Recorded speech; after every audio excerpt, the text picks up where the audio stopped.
2 ou 3 minutos, para que cada um, circunstâncias, principalmente eles que ainda não são antigos frequentadores, para que dê sua versão. Afinal, o que é o conhecimento? Esse conhecimento que está nos conduzindo para. Quando eu digo nós, não é só nós, porque, né? A humanidade nos conduzindo a uma estrela visada e tida como possível nos agraciar com uma vantagem. Ou estamos indo para um caos, o que é o conhecimento, né? No endereço dos circunstâncias. Vai ter um momento, né? Deixa de ver como é o Lucas. O nosso colega Lucas. O que acha disso tudo, Lucas? Como é que estamos andando? Não estamos parados, não estamos andando em círculo? Nós andamos de pouco em pouco, avançando, entendendo, assim. Estamos andando. Com segmento, estamos sempre estamos em movimento. Tapeando. São passos seguros ou passos cambaleantes? Nós estamos seguros. É seguro? Seguro. Então, isso eu estou certo, também estou ouvindo isso. Mas é a nossa colega. Questão de opinar, mas eu acho que a gente está fazendo, né? Eu acho que tem inseguranças e seguranças em alguns aspectos, eu acho que a gente está sempre procurando o conhecer, se é cumulativo ou não, eu acho que cada milhões de pessoas que nem chegam a tentar pensar, né? Que acho e aí eu falei, a ciência está evoluindo, ele está adquirindo, né, mais conhecimento. e o nosso filósofo? Eu percebo que o conhecimento ele se dá talvez em dois momentos separados. Então ele introvertido, na qual o sujeito traz para si o seu objeto de estar conhecendo, mas também introvertido, porque ele também lança sobre ele o eventualmente os conceitos, Lança sobre o próprio objeto e reflete a imagem, ele ouve o eco e fala, jura que vem de lá. Olha, e daí o nosso, esse aí, né? Eu ainda estou pensando sobre o assunto, não cheguei a uma conclusão. Estou falando. Agora é só mesmo. Eu acho que o conhecimento, eu acho não, tenho plena convicção que o conhecimento, em se tratando do indivíduo, ele é acumulativo. Vai acumulando experiências, vai adquirindo conhecimento. Agora, em termos globais, assim, talvez nós estejamos pisando sobre os passos que outros já fizeram. E aí pode não ser cumulativo, mas sempre é enriquecedor, né? Isso. Para isso também. Então é isso, é só essa retomada. No próximo nós já pretendo. Eu estou com um pitado aqui. Olha aí. Acho que é por prática de cada mesa. Como todo estudante antigo, né? Ele tem lá seus acúmulos difíceis de se libertar deles, que sejam claros, né? E são obstáculos. Um grande obstáculo epistemológico é o próprio conhecimento acumulado. Ninguém gosta de abrir mão dele, porque é um processo de quase sensível, de aniquilamento. E ninguém quer avançar daqui para frente, mas não quer pensar porque essa experiência é desagradável, amanhã de novo. E a toda hora, então, afinal de contas, eu morri. Então, essa coisa mórbica, assim, mas não, isso não tem a finalidade de entorpecer, mas todos nós temos uma visão, afinal, o que é o conhecimento, né? Qual a utilidade dele, qual a verdade que ele possa nos dar, ou tudo é crença. A verdade é uma crença madura, bem aceita, uma dama maravilhosa, ou a verdade é inatingível mesmo, ou é possível chegar ao verdadeiro, aquilo que é tido como verdade. E uma pergunta, eu gostaria que eu ouvisse um dia de se fazer com o Dr. Paulo. O Dr. Paulo, estamos aqui num grupo seleto de amigos, né? E que confiantes, afinal de contas, se tem alguém no gravador, desliga. Não é possível, não. O que é o conhecimento? E qual é a utilidade disso? Então, o que é o direito? Não esse que anda por aí, o direito, o que é o direito? O que é a lei? Não que não conseguir passar para a multidão. Não tem como passar para eles, não acredito. Será que o direito é uma coisa mítica para mim? Eu tenho direito a não sei o quê. Você está entendendo? Então corresponde a alguém que tem comportamentos ou atitudes, senão que direito é. Mas isso é uma outra coisa, para tornar o nosso grupo estimulado a outra forma. O que você acha disso aí? Como é que vai indo essa coisa? Estamos avançando numa trilha que foi aberta, sem dúvida nenhuma, pelo nosso companheiro, o doutorando Paulo Leal.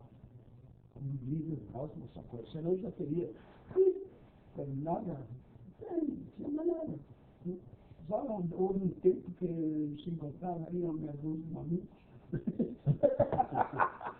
Mas é uma maluquice agora que já está guardada e ela tem dificuldade de abrir de suas próprias conquistas. Aí, o Lucas é testemunho, daqui a muitas décadas, o Lucas vai dizer, que a lei de Deus estava lá, e que uma abelha rara, que vivia de onde buscam e uma abelha rara, ficavam falando, trocando ideias, eles estavam desconfiados por alguma coisa.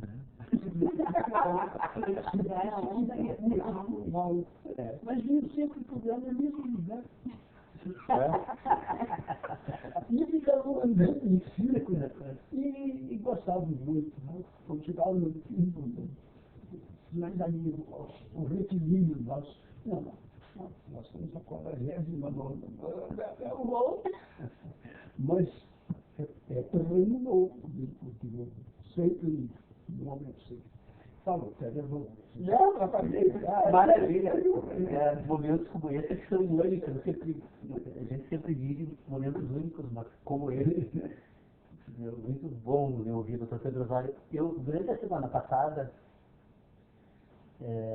na reunião da semana passada, nós ficamos de retomar um assunto no grupo de estudos e aí eu resolvi, então, a fazer algumas anotações para tentar verificar se eu conseguia pôr em ordem essa questão. E, então, eu traria para vocês rapidamente, realmente, esse assunto para mim assim, já está praticamente esgotado, do ponto de vista das relações que eu construí para pensar sobre esse assunto.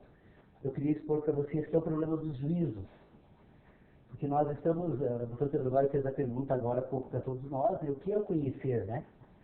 Então, para que a gente possa responder o que é o conhecer, é necessário examinar um pouco o instrumental com o qual nós trabalhamos nessa atividade.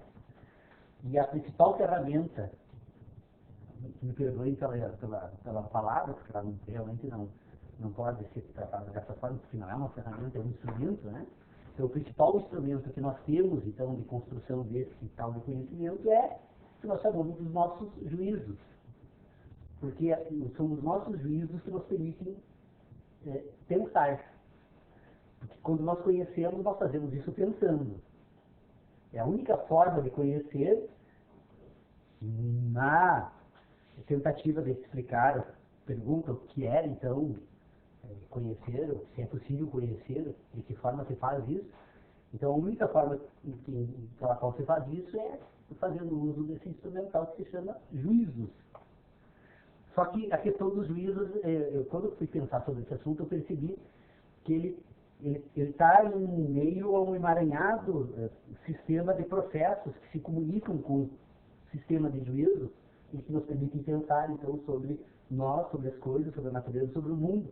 Ou seja, construir um sistema de ideias que resulta daquilo que nós chamamos de conhecimento, né? Então, vocês acompanhem a exposição de uma ótica até a outra. Nós fazemos uso de algo que nós chamamos de razão para estar aqui. Nós temos um sistema de ideias, e esse sistema de ideias constitui aquilo que nós chamamos, então, de razão, racionalidade humana, né? Então, se nós pegarmos, então, a racionalidade, a razão humana, um conjunto de ideias, como instrumento pelo qual nós pensamos e falamos, e nos comunicamos, inclusive aqui por meio da linguagem, nós vamos perceber que essa razão, nós poderíamos dizer, então, razão, ideias, nós estamos tratando da mesma coisa. O que são constituídas as ideias e a razão? Elas são constituídas por um conjunto de juízos, que pode ser tratado da mesma forma. Então, razão, ideia, conjunto de juízos, estamos tratando do mesmo assunto. O que seriam os juízos, então? Os juízos seriam as sínteses. Trabalhar com a ideia de juízo e de síntese, eu estou trabalhando com a mesma ideia, que compõe, então, essas sínteses, ou o conjunto de juízos, compõe aquilo que nós chamamos de razão, de ideias, que é aquilo que resulta na atividade final do homem que quer se pensar. Como são produzidos esses juízos que compõem a razão humana? Esses juízos são produzidos por meio de impressões ou de sensações. Eu constituo um sistema de juízos porque eu tenho impressões, sensações que eu ordeno com os juízos. Então, eu tenho, então, a razão humana, o sistema de ideias, eu tenho os juízos, que são o resultado de um sistema de relacionamento com impressões ou com sensações, que, por sua vez, lá na outra ponta agora, são os fenômenos. O homem é um fenômeno da natureza, orgânico, que é dotado de uma característica que lhe separa junto com um conjunto de outros fenômenos da natureza, então, que compõe o que nós chamamos de vida.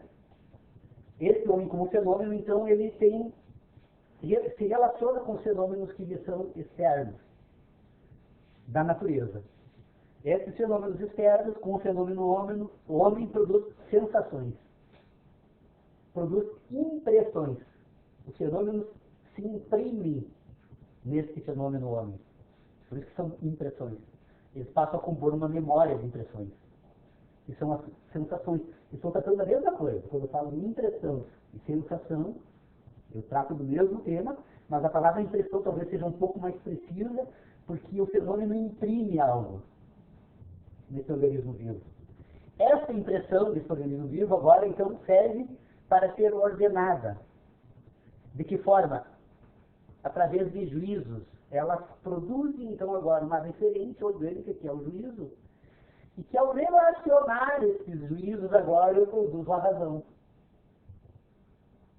Porque o juízo, enquanto juízo, Ele é produto de uma impressão, ele como tal não tem relevância praticamente alguma no sistema de razão. Uma única sensação não diz nada para o indivíduo. Essa sensação precisa ser relacionada. O indivíduo, por exemplo, que está com a mão debaixo de uma mesa ou debaixo de uma pedra e que recebe uma sensação de dor, a sensação em si não lhe diz nada. Para que ele possa dizer que é uma cobra, ele vai ter que relacionar uma outra impressão visual agora de um objeto que se move. Então, o juízo, então, o fenômeno, a sensação, a impressão e o juízo, até aqui, por enquanto, eles não dizem pouca coisa no resultado final, que é a razão humana. O problema é que a razão humana ela é composta agora de um relacionamento de juízos, de um conjunto de juízos. Esse conjunto de juízos agora ele é resultado de um sistema de impressões. E essas impressões então são causadas pelos fenômenos. Vocês vejam que eu saio da natureza até a razão humana, tratando então de momentos que eu posso identificar nesses processos todos, que são o momento do fenômeno natural, que se relaciona com o fenômeno homem, o momento da impressão desse fenômeno homem, o momento que essa impressão agora se torna sintética, que é um juízo, e que da impressão agora que é sintética, ela não é mais fenômeno, sensação, porque ela historicamente ficou no passado, os fenômenos ocorrem, são processos, nós estamos permanentemente vivendo fenômenos, o universo é um fenômeno que se processa no espaço, então esse fenômeno historicamente fica no passado, mas como ele produz uma impressão, essa impressão agora é utilizada pelo juízo, e o juízo, de posse dessa impressão, relaciona juízos entre juízos, a partir da memória das impressões. E da memória das impressões e das relações do juízo, eu componho aquilo que eu chamo de razão humana. A razão humana, então, é um conjunto de juízos ordenados por impressões que são causadas por fenômenos. Eu tenho um caminho que nós podemos percorrer perfeitamente aqui. A grande tarefa nossa, então, agora, para poder ordenar aquilo que nós falamos, então, e tratamos aqui por conhecimento, é tentar ordenar agora esse sistema todo, sem que percamos, né, a possibilidade de fazer essa separação. Porque como o ser humano ele aprende, ele constitui a sua razão, ele constrói o seu sistema, ordenando os juízos que são produzidos, então, por impressões. Então, nós temos as impressões e a síntese. Impressão e síntese. O mesmo sintético desse texto que eu escrevi, né? Impressão e síntese, impressão e síntese. As sínteses agora, relacionadas entre si, elas constituem aquilo que nós chamamos de racionalidade. O homem aprende com a experiência que ele não precisa esperar novas experiências para ter certas expectativas, porque o conjunto de juízos que ele tem das impressões que ele organizou e ordenou, lhe permite pensar assim. Ele constrói, então, o quê? Um sistema formal de inteligência. São as relações de todos os fenômenos na sua inteligência que constituem a sua racionalidade. É um relacionamento puramente formal. Por que é formal? Porque as sínteses, como experiências, e como produtos de fenômenos, elas ficam só na memória. O homem é constituído pelas suas memórias. E como tais, e como memórias, elas são puramente sintéticas. E se elas são puramente sintéticas, quando o homem pensa, ele não pensa os fenômenos. Ele pensa as suas memórias dos fenômenos, que são as impressões que ele tem dos fenômenos, que são ordenadas por um conjunto de ideias. Só que como nós construímos um sistema de ideias que é produzido pela natureza, que são as impressões que eu recebo, então, através dos fenômenos, elas são produzidas dessa forma, elas também são produzidas através de sínteses novas, produzidas unicamente a partir da síntese. Ou seja, agora pela educação, eu constituo um sistema formal de inteligência, e aí eu introduzo esse sistema formal de inteligência no outro indivíduo, e a partir da ordenação desse sistema formal, eu chamo aquilo, eu constituo aquilo que eu chamo de civilização. Então, nós, civilizados, somos aqueles que recebemos um sistema de ideias que são produzidos pelas nossas experiências, e depois um outro sistema de ideias que é produzido pela nossa cultura. São as relações que o povo civilizado estabelece. Bom, só que isso só é possível por quê? Porque nós construímos a inteligência humana, então, induzimos a inteligência humana a pensar de que quando ela pensa sobre o conhecimento que ela acumulou, que ela está pensando sobre os fenômenos que ela observou. E ela, na verdade, está fazendo isso a partir das suas impressões, das suas memórias. Então, nós tendemos a pensar que pensamos coisas. Então, você consegue pensar no automóvel? Claro que sim, né? E aí eu penso, mas olha, eu estou pensando no automóvel, eu não estou pensando no automóvel, porque o automóvel, como tal, agora é apenas uma palavra. Eu só tenho condições de pensar aquilo que eu tenho nas minhas experiências de automóvel, as impressões que eu tenho. Então, todos nós, quando pensamos no automóvel, nós pensamos no automóvel das nossas experiências.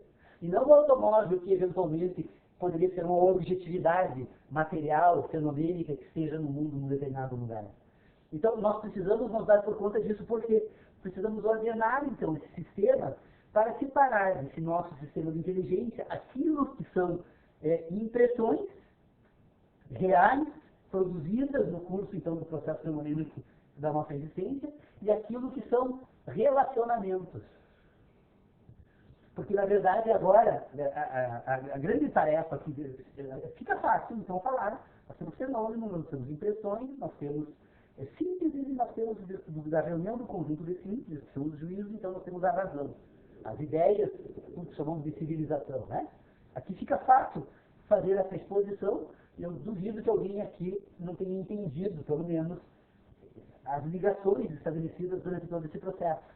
O problema todo é que agora, para assumir o domínio da minha inteligência, eu preciso tirar o fenômeno lá da ponta e eu preciso continuar chegando no sistema de ideias, na razão humana, na capacidade humana de pensar, então.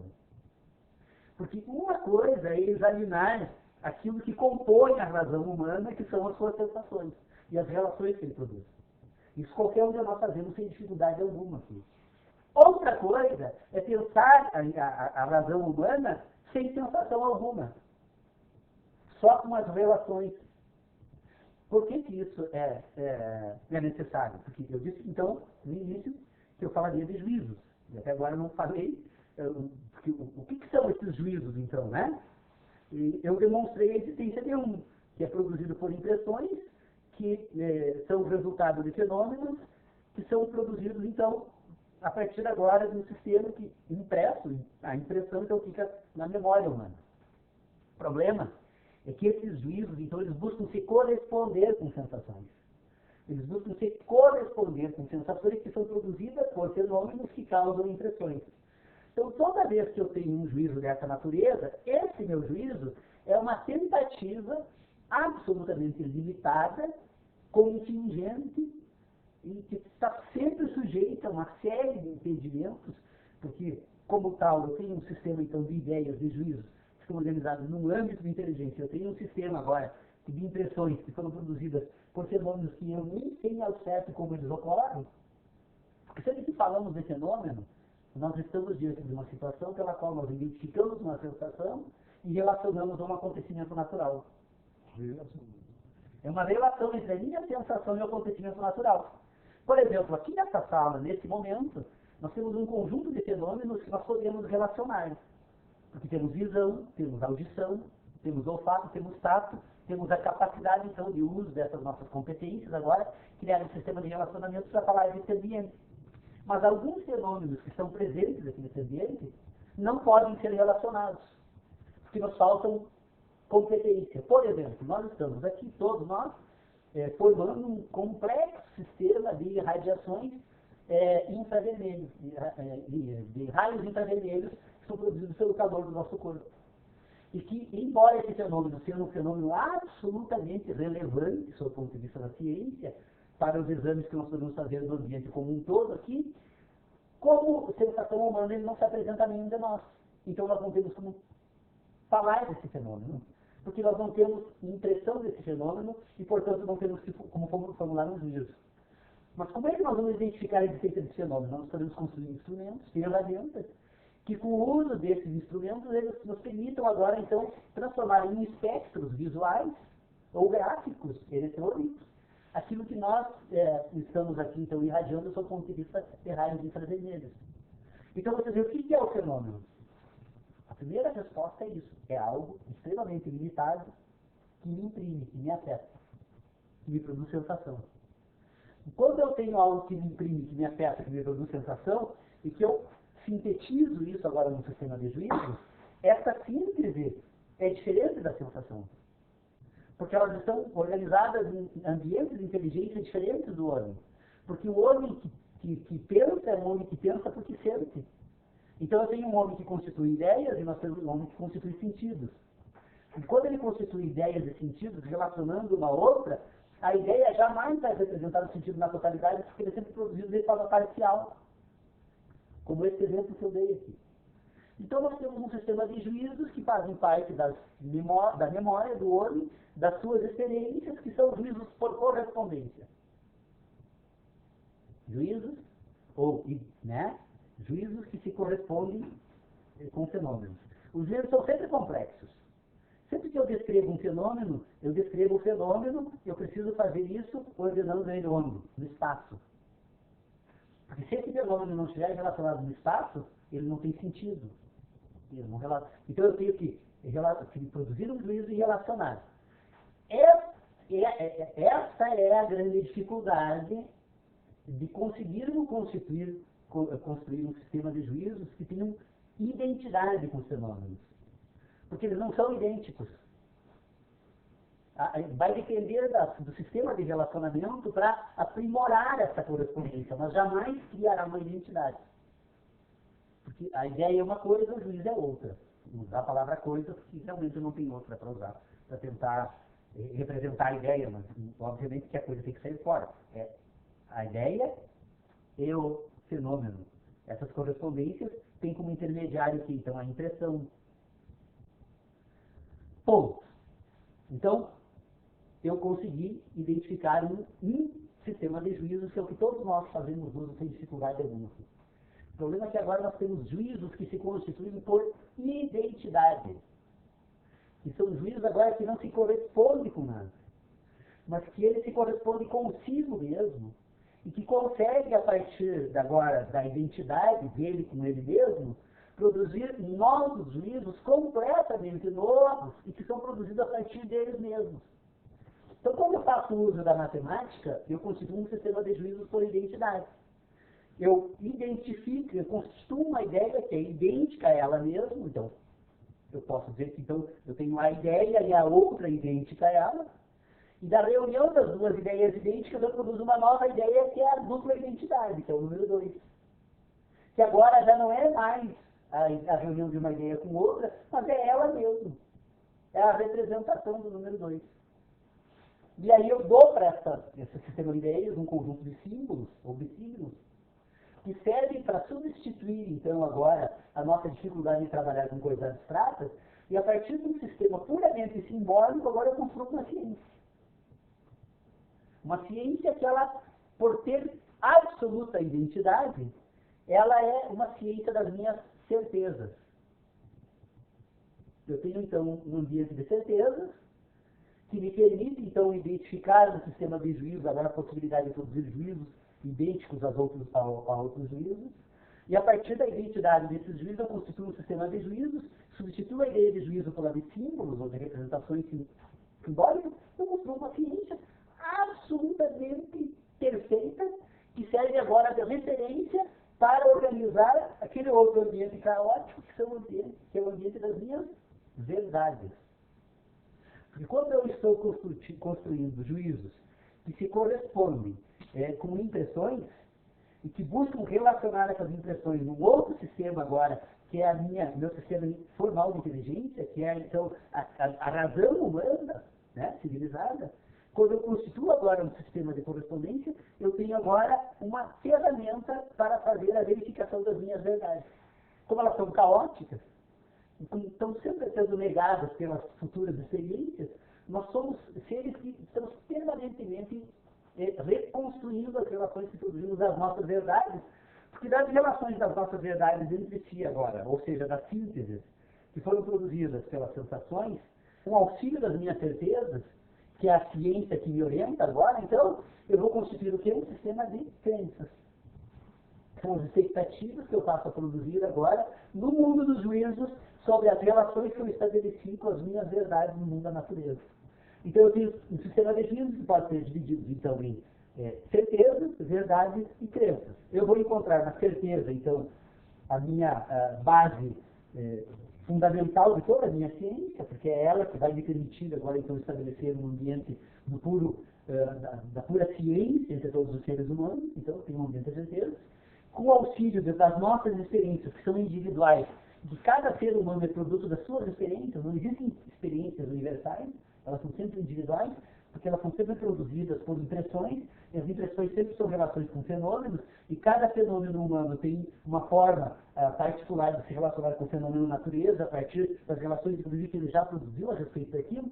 Então nós temos agora um ambiente de verdade para construir o que é aquilo que nós somos de crianças, que é a ciência, as expectativas que eu tenho da natureza, do movimento, da teoria do aquecimento, da gravidade, da velocidade, das relações entre planetas, entre fenômenos e coisa e tal, aquilo que eu chamo de ciência, na verdade, é um sistema de crença que eu construo com as impressões que eu tenho das minhas verdades. E que, por serem semelhantes entre os indivíduos, porque uma coisa é a falta de identidade entre juízo e impressão.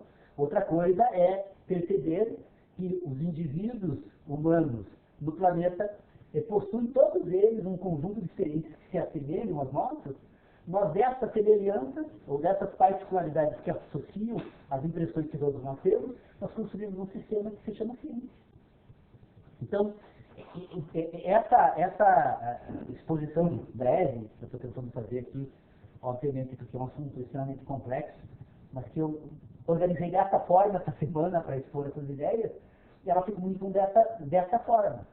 Nós precisamos fazer um esforço individual, pensando sobre esse assunto, porque ele realmente nos causa, num primeiro momento, uma certa intranquilidade, como diz o Dr. Pedro Osório, porque vou ter que jogar fora todo um conhecimento acumulado que tenho, né?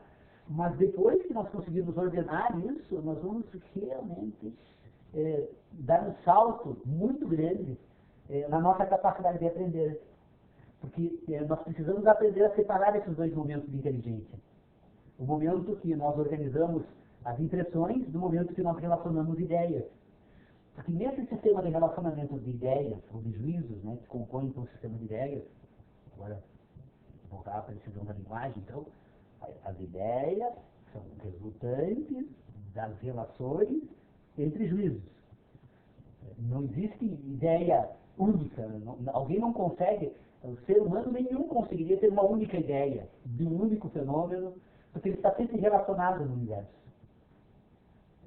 Nós nos descobrimos como seres racionais quando percebemos a existência desse sistema de relacionamentos. O universo não é algo unitário, e portanto não tem uma única sensação, ela sempre está relacionada nesse universo. E quando eu relaciono essa sensação, essa impressão nesse universo, então, eu constituo agora aquilo que eu chamo de um conjunto de ideias. E quando eu construo esse conjunto de ideias, eu agora preciso aprender a separar qual a fonte daquela impressão. Qual o momento? Porque eu penso porque eu relaciono no espaço. Isso já seria um outro tema para uma outra reunião do grupo de estudos. Mas seria necessário agora, então, voltar a essa questão de pensar por relacionar no espaço, porque nesse espaço vive o homem. E o homem, como tal, agora, então, ele tem as suas sensações e a forma pela qual ele ordena essas sensações. Agora, ele tem as sensações que são endógenas, que são as sensações que nós racionalizamos com as ideias de dor e prazer, que são duas grandes instruções da vida na Terra, que é a ordem para que você sobreviva e a ordem para que você se reproduza permanentemente. Dessas duas sensações endógenas, desse ser que se relaciona no espaço, ele vai constituir então aquilo que nós chamamos de mundo. O nosso mundo é a ordenação desses sentidos endógenos com os exógenos. Na medida em que nós ordenamos os endógenos como exógenos e constituímos agora um sistema de expectativas desse mundo, nós nos tornamos homens. O homem é homem porque crê. Se retirasse a capacidade do homem de crer, ele voltaria a ser um animal como qualquer outro na natureza. A capacidade de crer é o quê? É a capacidade de relacionar impressões. Relacionar onde? Num sistema de juízos. Porque enquanto o sistema de impressões natural, todos os animais fazem. O comportamento do homem e de um outro animal nas relações com os demais elementos da natureza, eles são muito parecidos, se não iguais. O que muda entre o homem e o animal agora é que o homem ele tem a capacidade de relacionar juízos, de produzir novos juízos dessas relações. Então, quando ele produz esses novos juízos, ele constitui um sistema de crenças. E são expectativas que ele constrói agora na natureza. E ao construir expectativas na natureza, ele tem uma ação, ele interfere nessas expectativas. A ação humana, então, agora vai modificar o mundo. Por quê? Porque ele se torna racional. E ao se tornar racional, ele faz isso quando ele faz o quê? Quando ele relaciona impressões e produz novos juízos, que não tem correspondência com a impressão, mas agora com o juízo anterior, que é o resultado daquelas impressões. Parece difícil pensar sobre isso, mas não é. Basta fazer o exercício que eu proponho desde o início, refletir sobre a natureza dos juízos matemáticos. É necessário construir, porque o cérebro humano, agora vou eu me metendo que não entendo, né? Então provavelmente vou dizer bobagem. Mas os cientistas identificaram na atividade humana de pensar um sistema de sinapses, que são conexões orgânicas que se constrói entre diferentes regiões do cérebro. Então, como a capacidade humana de sentir, ela se dá numa estrutura orgânica, essa estrutura orgânica ela consegue separar no cérebro diferentes regiões dessas ocorrências, na medida em que nós construímos pontes ou sinapses entre as diferentes regiões humanas, nós construímos aquilo que nós chamamos de ideias. E como nós precisamos agora construir ideias que não estão relacionadas com as sensações, mas apenas com outras ideias, para construir essa sinapse é preciso de um esforço. Porque a educação nos tirou essa capacidade. A educação que nós recebemos na escola, que ela na verdade é um esforço que nós fazemos sobre a inteligência humana para retirar essa competência na medida que relacionamos coisas. Porque para educar a criança eu preciso encontrar um sistema de referência. E onde eu encontro um sistema de referência para educar alguém? Nos objetos. Então, ao invés de desenvolver a competência de produzir juízos unicamente a partir de novos juízos, os próprios juízos, que é o que daria, então, a liberdade plena da competência matemática, né? Eu retiro isso botando uma laranja na matemática do meu filho. Né? Ah, você não sabe contar? Não, meu filho pega uma laranja lá, né? Nunca fiz isso, né, Lucas? Espero que a inteligência do Lucas tenha sido... Demorei para descobrir, mas uma boa parte da intervenção que eu fiz na educação dele foi para retirar objetos do sistema inteligente. Porque se nós usarmos os dedos, como diz Kant, né, eu obtenho o mesmo resultado matemático. Mas eu não preciso de dedos para matemática, eu não preciso de laranjas, eu não preciso de nada. A matemática dispensa coisas. E por dispensar coisas que ela organiza meu ambiente da certeza. Quando eu retiro da geometria também a natureza e os objetos, eu também transformo a geometria em um sistema de organização das minhas ideias sobre o mundo na natureza. E todo mundo na natureza que nós pensamos através de sensações, ele está ordenado no espaço. Então a geometria euclidiana ela é necessária para pôr em ordem esse espaço. Se o espaço depois vai se comportar como geometria euclidiana, isso é um problema da natureza. Mas não das ideias. Tem gente que nega as ideias. A geometria euclidiana não serve para nada. Como que não? Não vai servir para nada. A geometria euclidiana é uma referência. E como tal, ela serve para qualquer coisa. Inclusive para nada. Mas é o entusiasmo que eu acabo não pegando a palavra e não soltando mais. Como é tudo. É uma retidinho e bem costurado. E bem cozido e não é do vapor. Realmente. Uma atividade de fé gostosa que discreta do comum, né? De que nós reproduzimos a natureza, né? Aonde vai o cérebro humano, nós carregamos tudo, conhecimento acumulado sobre muito pouco, sobre pagado por isso. Conhecimento que tem sobre algo não é o algo. Nós trabalhamos com ele, já que não conseguimos trazer uma bagagem toda a mercadoria para expor. Agora, criando um trabalho enorme, a dificuldade da avanço disso aí, não é do categorial, não. É necessário construir essa sinapse da matemática. Sim, mas aí... Eu consegui pensando sobre a fórmula kantiana. Sim, 5 mais 7, posso usar Deus. Não, deixa o Deus de lado. O Deus só vai atrapalhar na minha matemática, né? Porque eu introduzi um objeto e já trago a dúvida. Ora, Eu tenho dúvidas sobre um grão de areia, agora eu trago o grão de areia para a minha matemática, eu matei minha matemática, terminei com ela, né? Porque ela não é mais matemática, ela é um objeto. A matemática que tenta representar objetos, a matemática se representa perfeitamente assim, ela não precisa de auxílio de ninguém para falar sobre si mesma. Agora, quando ela vai tentar falar sobre os outros, que é o mundo, que nós construímos com os nossos cultivos, ela vai ter que se sujeitar a demonstrar, inclusive, que ela é objetadora. Agora, essas posturas, enquanto raciocínio, matemática, é o nosso patrono, né? O Kant é o ponto de referência dele, né? E que convida a reflexão em cima disso. Né? Mas tem algo mais de que o 12 não é simplesmente 12, não tem os dedos, ou bolachas, ou laranjas, né? É que dentro da matemática, no seu interior, existe uma questão nobre, extremamente provocante, e que é difícil para nós, que não gostamos de fantasmas, né? Mas gostaríamos de saber se é que eles existem, como é que eles são.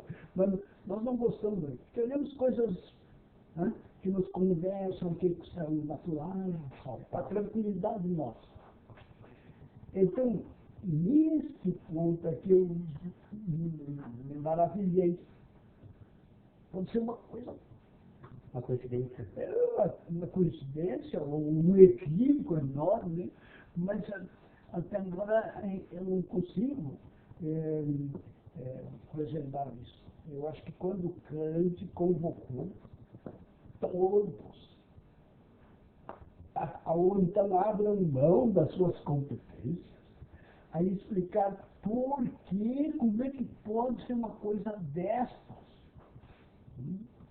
Que você vem bem, toma o processo matemático. Então, se tu tiveres 3 aqui, nesse tapete, e se tu arranjares 4 nesta outra face do tapete, e se isto aqui é a partitura, a divisão natural da figura que você possa imaginar. Quer dizer, 90 graus. Atribuir isso. Podia dizer outro nome para representar essa situação. Mas aquilo, onde é que você quer? Não, onde é que Kant chegou e parou? Porque ele tinha que parar.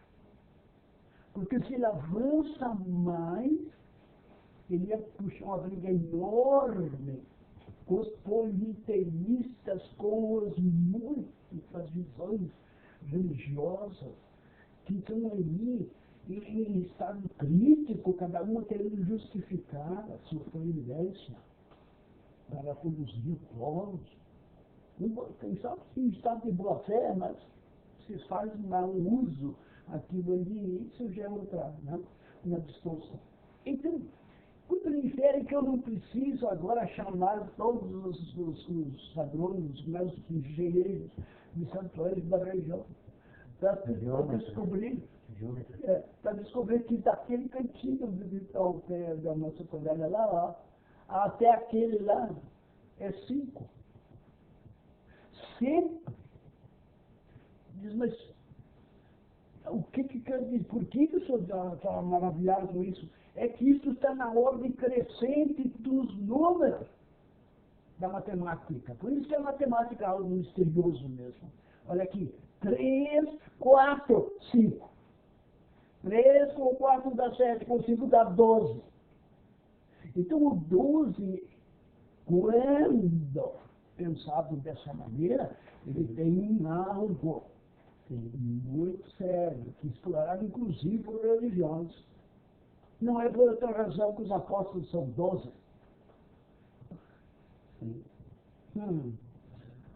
Então, o Kant nos diz, olha, gente, eu não posso falar mais muito disso ali, eu sou pietista, eu estou pregando uma reforma, um retorno, uma própria reforma. Então, uma volta a examinar esse caminho e tal, olha, fica quieto com isso, não é? Fica os pensadores, então, sugeriu a ele que tivesse moderação, né? Calma, porque o sonho não é fácil mesmo. E por que não é? Porque convida, então, acontece, imagine outras medidas. Nota que 14, 15 e que lá vai dar 16, não dá. Ah, não, diminui, aumenta, põe o número que você quer, X mais Y mais Z, faça toda, não dá, só tem esse. Só tem esse, 3, 4, 5. Aí ele diz, mas e agora? O que eu vou fazer com isso? Tanta coisa, uma delas é que ele parece que é o único. Ou se ele não é o único, basta o outro. Então. Os matemáticos todos nunca. Na figura geométrica, não. Nunca, não acho. Mas aí então pega como eixo, digamos, as pontas lá. Pega a outra metade do tapete e deixa ele para lá, só essa. Agora, gira isso. Faz um giro disso. Aí você sai da geometria plana, euclidiana, e passa para uma visão geométrica que agora você pode projetar esse 3, 4, 5 que se abre a partir de um ponto. Então você não tem como passar os 3 pontos por outro lugar que não seja um único. Só há um lugar. E se você faz esse giro, então se abre um espaço infinito. Para em qualquer sentido, você detém uma esfera.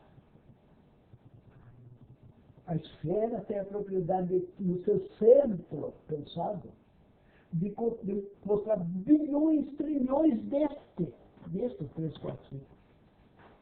E que esse 3, 4, 5 é uma grandeza inconcebível, que vai, enquanto você possa imaginar espaço para isso, vai embora, segundo o gosto de cada um.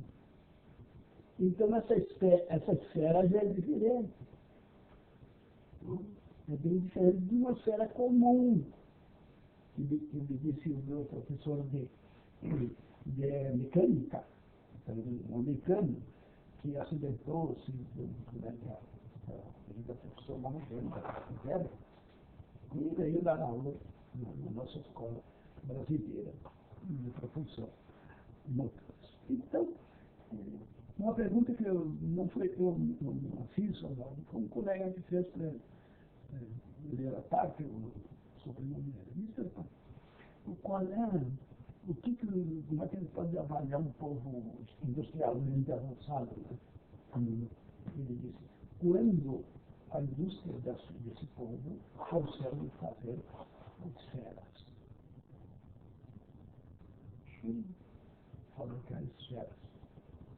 Imagine como é que eles fazem as esferas. E colocar várias delas numa canaleta, que são as pistas, que é a pista onde elas vão com o sistema planetário, põe ali e fecha, brilha, e anda 80 mil quilômetros. O regulamento fechado, né? Hermeticamente fechado. Qual é a modificação do tubo? A original. Mas e ela não pode, ela não consegue sair, ela está ali dentro mesmo. Espremida, e vai ter uma vida limitada.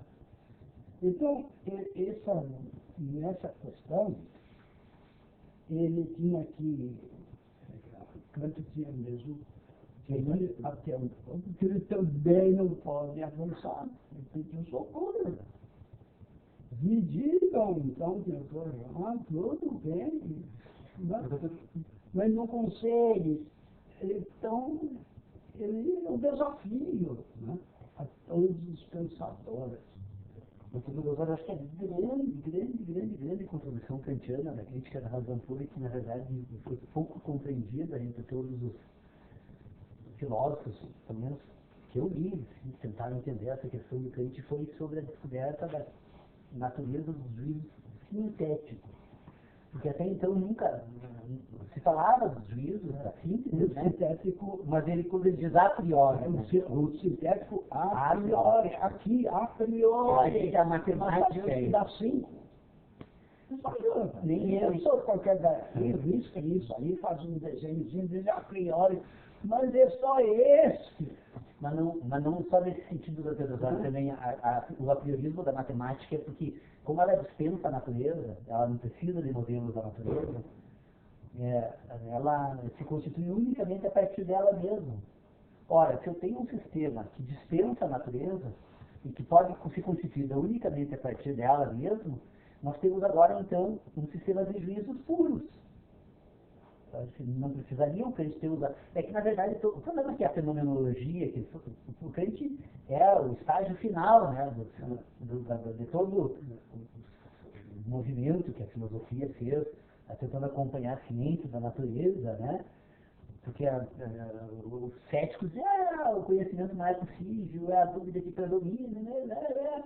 E aí saem todos eles desiludidos com a filosofia, dizendo que a filosofia não serve para nada, não serve para denunciar ela mesma.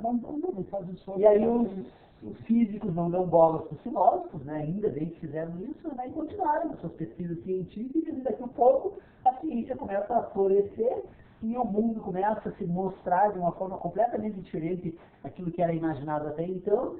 E aí os filósofos são chamados para uma responder como isso é possível, né? Aí a metafísica da ciência da natureza é uma tentativa de retomada, né, desses pontos. Então, quando eu trago a isso aqui, para mostrar que isso é uma coisa que aconteceu, e que está bem afastado de nós, e que está desafiando até fora. E como esses lugares aparentemente uma frequência lógica de números, né, sucessivas e que representa uma figura geométrica perfeita, né? Perfeita.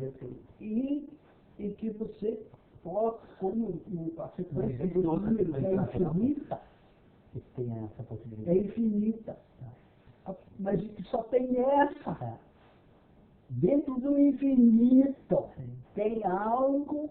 Por isso que ela é tomada como base. Com temperatura e só cabe perguntar, ele fica também na dele, porque não tem como ir muito além.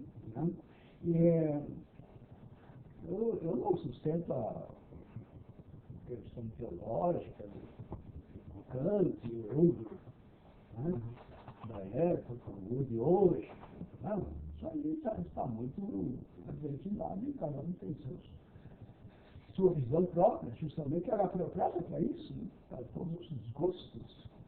Uma que provoca e obriga todos os gostos a se renderem é esta.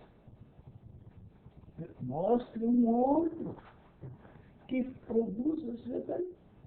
Não tem só três. Isso não é algo extraordinário. No meio da Babel, tem homens de tudo quanto é jeito, deixa a natureza para um lado, tudo bem. Então, é tão fácil derrubar, não tem problema. Não tem como derrubar, a não ser que ele fez da própria matemática, a dizer que tudo isso é uma ilusão, que é tudo um sonho. Percebendo uma coisa que o doutor Pedro Osório agora, depois que ele sofreu esse pequeno acidente, ele espero que não precise logo fazer uso da bengala, mas agora ele é também uma figura geométrica perfeita, né, com 3 pontos. Além da nossa catedral, o nosso mestre, e agora também é uma figura geométrica. Não seria qualquer figura, né? Já que ele não é perfeita. Essa aqui não é da mesma forma. Criador, engenheiro, né? Nosso mestre é bem. Realmente, né? bagagem enorme do bípede. Nossa, não dá. Então, tem ele, basta olha, uma diferençazinha assim na calçada e enroscou o bico do sapato. Mas que coisa, que seu caminhar, sua marcha é tanto frágil, né? Não dá segurança nenhuma. Outros bichos aí que a gente diz, isso é um bicho, né? Na centopeia, dizem que esse centro é referido a sei, não garantia disso, mas muitas terras, né? Como é que ela coordena tudo aquilo, né? Então, Pois é. e Uma bela pergunta, né? Relacionar todas elas, em ordem, né? Mas com duas nos atrapalhando, imagina alguém que não escuta. E também é aquilo, as limitações, os limites, né? Então, parece que com esse minhoca, né, ele aqui, eu arranjei uma terceira perna. Para entrar aqui, agora já são 3 pontos. Né? Ciclicamente, porque quando eu retiro, eu não tenho mais os 3 pontos. Volto ao limite com as suas deficiências e pior ainda, agora querendo acostumar-se com a terceira perna que ele dá briga por empréstimo. Agora ele está, eu acho que ele está mais complicado até. Ele está mais ainda. Nessa nossa marcha, né? A questão do juízo, né? O Dr. Paulo chegou, hoje, aos juízos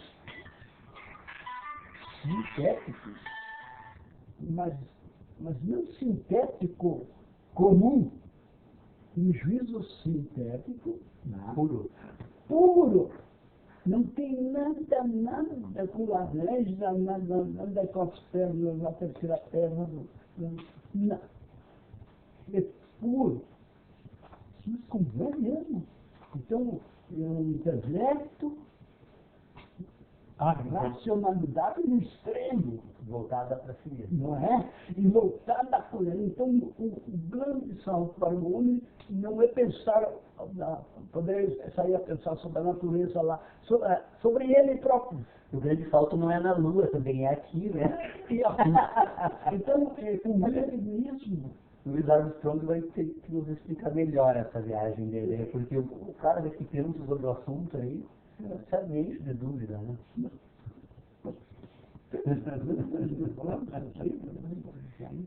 Sobre essa coisa. Mas parece que a sonda colocada. Imagina no outro planeta aí, não. É uma coisinha, né? Mas é um salto, né? Um deslocamento físico do homem que quer procurar água lá. Enquanto a nossa, ela se degradando e a vida vai perecer. Doutor Pedro Osório, o senhor não viu na televisão a festa que fizeram quando uma sonda agora, mandada pela nave, colidiu com a Lua, que eles estão tentando verificar se tem água, mas mandam cair com pau lá, são tantas vezes, querem saber se tem água, acaba com o pau. Mandaram para a sonda, né? O Luiz Armstrong na próxima volta com uma carroça lá, que a água fica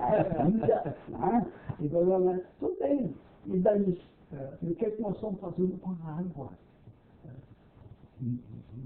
Substância, né? Limitada, que não é renovável, dificílima de conservar e que vai terminar. E se nós temos 80%, não sei quanto por cento dela, de água, o que é que vamos nos transformar em quê? Pois é, né? Eu gostei muito de Nós podemos marcar para a próxima reunião. Então, nós demos um raciocínio sem misturar com sem pedir apoio aos químicos, aos físicos, sem desprezo também, né? E por isso é que eu gosto sempre dessa coisa aqui, porque isso é muito semelhante ao que o Paulo sustenta. Sim, Porque não precisa passar, não é só só pensar. uma matemática. Pode ser de outra maneira? Não tem outro jeito.